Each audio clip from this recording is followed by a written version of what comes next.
El hallazgo se produjo a consecuencia de unas obras, se estaba reformando, digamos, la vivienda. Sabíamos que en esa zona era bastante sensible para el hallazgo de restos funerarios de época romana y bueno, pues casualmente pues apareció lo que era la entrada, digamos, el pozo de acceso a la tumba subterránea, a la cámara. La cámara, curiosamente, está debajo de la casa colindante y bueno, fue un momento extraordinario porque en primer lugar pudimos ver que efectivamente que eso correspondía a una tumba romana.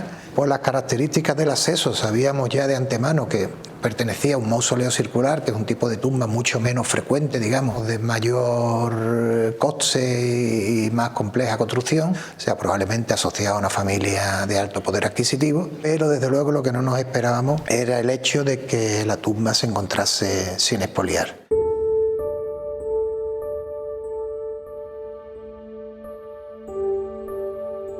A lo largo del tiempo, ya incluso desde época romana, una vez que el cementerio pierde su uso, se producen los episodios de expolio. Es decir, hay objetos, además de los restos de los difuntos, ahí hay objetos de valor y las tumbas son sistemáticamente saqueadas. Ya digo, desde época romana hasta prácticamente la actualidad. Entonces, es muy raro que una tumba de esas características, que además se encontraría señalizada en superficie por un gran monumento funerario, seguramente una torre, pues pasara desapercibida a los expoliadores. Entonces, claro, la sorpresa fue mayúscula cuando entramos por primera vez en el sepulcro y vimos que estaban los objetos tal como se habían dejado allí hace 2000 años, ¿no? Entonces, bueno, el hallazgo es extraordinario, nos da una información privilegiada sobre los rituales que se practicaron en la Carmona romana y además, bueno, pues hemos tenido la suerte de recuperar unos materiales que son realmente extraordinarios.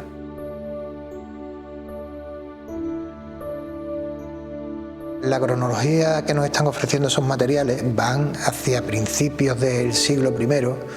Hay que tener en cuenta que esto no es una tumba que se usa una vez, sino que esta tumba está en uso durante un periodo de tiempo indeterminado, digamos, hasta que posiblemente el colectivo que lo usara, que probablemente era una familia, digamos, lo clausuró. Entonces hemos establecido a partir de los materiales que la tumba se debió construir hacia principios, o más o menos hacia el cambio de era, en épocas posiblemente de Augusto, Tiberio, que coincide además con el máximo esplendor que tuvo Carmona, tanto a nivel demográfico como urbanístico, y creemos que estuvo en uso unos 50 años. O sea, los materiales van como hacia el cambio, desde el cambio de era hasta mediados del siglo I después de Cristo. Lo que es la bóveda, digamos, el techo de la cámara, presenta un esquema decorativo en forma de retícula, un esquema geométrico, digamos, a base de líneas de color ocre y rojizo, que forman una especie de rejilla, de enrejado, forman unos casetones. Y sinceramente es un esquema que no habíamos visto antes y que pensamos, hay indicios para pensar de que realmente no fue finalizado. En el fondo, en la pared del fondo, digamos, de la cámara, pues hay un motivo en rojo que tiene forma como de aspa, recuerda un poco a una cruz de Malta. Lo que pasa es que, claro, evidentemente en la cronología en la que estamos no puede tener ninguna connotación cristiana, ¿no? Es un motivo que se está estudiando, se está intentando buscar paralelos, si tenemos otros motivos similares, pero hasta la fecha no hemos encontrado nada con esa, sí. No sabemos qué simbología, qué es lo que puede estar representando ese motivo tan llamativo, ¿no? En la urna L3 aparece, bueno, una urna en la que están los restos de una mujer de más de 50 años, que es una edad bastante avanzada para esa época. Y bueno, tiene unas particularidades. Dentro de la misma urna aparece un ungüentario de vidrio soplado, que fue colocado junto a los huesos, es algo que ya hemos visto en otras ocasiones. Incluso un anillo de hierro, posiblemente con un entalle, que parece que portaba esta señora cuando fue incinerada. Pero lo más interesante es que justo sobre la urna, una urna además muy bonita, de piedra caliza, la tapa tiene forma de tejado a dos aguas, en fin, las patas con molduras, en fin, muy interesante, además de una piedra caliza que no es de Carmona, o sea, un recipiente que es importado, que viene de fuera. Pero lo más interesante es el hecho de que hay un ungüentario, un pequeño frasco de perfume o ungüento, que está intencionalmente machacado sobre la tapa, es decir, es algo ritual, es un recipiente de perfumes que rompen intencionalmente sobre la misma tapa de la urna, y es algo de lo que no teníamos constancia previa.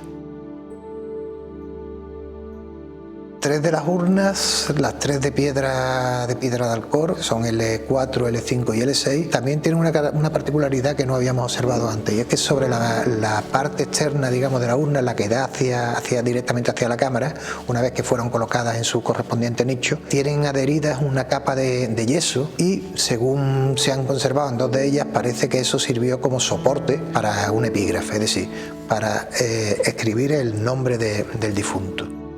En el caso de la L4, sobre el soporte de yeso se escribe de forma incisa, o sea, con una especie de cuchillito o algo, se incide y se escribe el nombre Senecio. Senecio que viene del término senex o anciano, y que es un nombre que está registrado, vamos, que tiene ya paralelos, tanto en las distintas variaciones, digamos, de senex, que tienen muchos paralelos dentro de la epigrafía, tanto dentro como fuera de la península ibérica.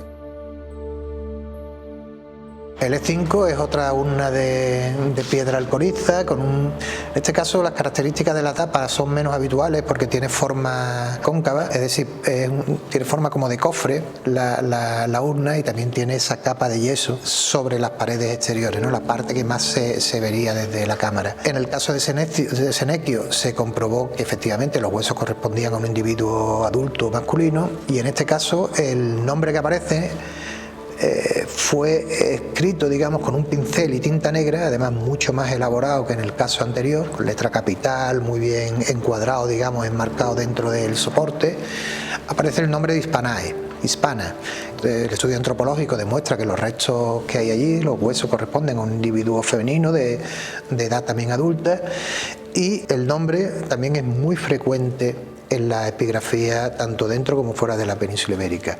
Hace referencia a la procedencia de esa persona, y lo llamativo es que en casi todos los epígrafes que aparece ese nombre suele estar asociado a un esclavo o a un liberto. Entonces en este caso es llamativo porque tanto el tipo de tumba como el ajuar que tiene asociado ese individuo en concreto, esa hispana, vamos, algunas de las mejores piezas que hay en la tumba está asociada. Entonces resulta curioso de que pudiera tratarse de un esclavo o un liberto. En cualquier caso, lo ideal sería poder realizar estudios de ADN que nos permitieran comprobar, digamos, la relación que hay entre los 6 individuos que hay enterrados dentro de la tumba, 3 masculinos y 3 femeninos, si son familia o no.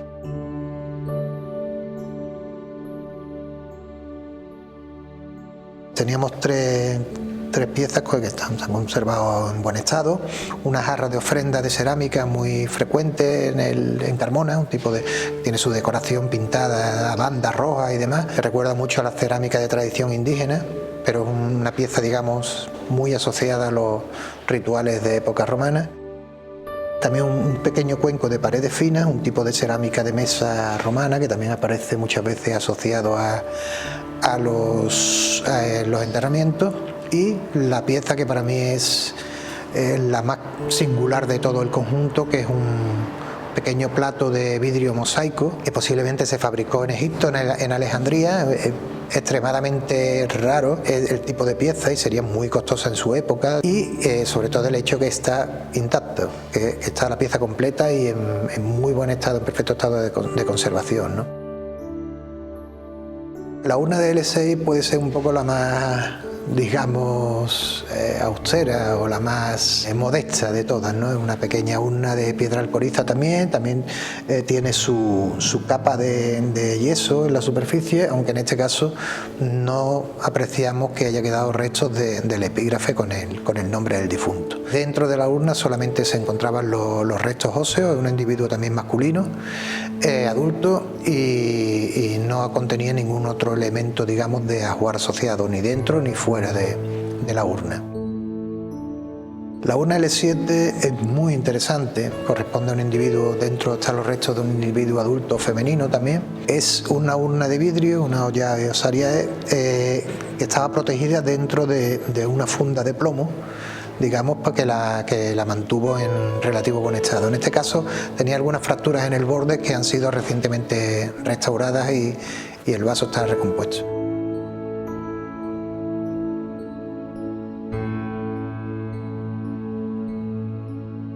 La urna L8 probablemente sea la más espectacular de todas. También, al igual que la L7, es un recipiente de vidrio. En este caso es con asas en M, porque la forma de las asas, digamos, recuerdan una M. Es una pieza que está en perfecto estado de conservación, de bastante gran volumen y es muy interesante. Aparece también dentro de su correspondiente funda de plomo.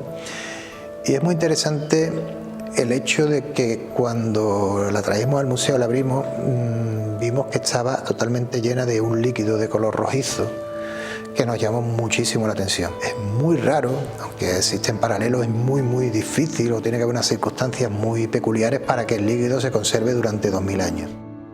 Con respecto a los restos óseos, bueno, son de un individuo adulto, de masculino, y además de otros objetos resulta llamativo el hecho de que sobre los huesos se colocó un anillo de oro que está en perfecto estado de conservación. Además, ese anillo no lo portaba, digamos, el difunto cuando fue cremado, o sea, se fue puesto de forma ritual. En el anillo lo que está tiene un entalle en el que se representa un Jano Bifronte, una divinidad romana que es de las pocas que no es de origen griego, y en este caso probablemente se coloque ritualmente marcando, digamos, ese tránsito entre la vida y la muerte.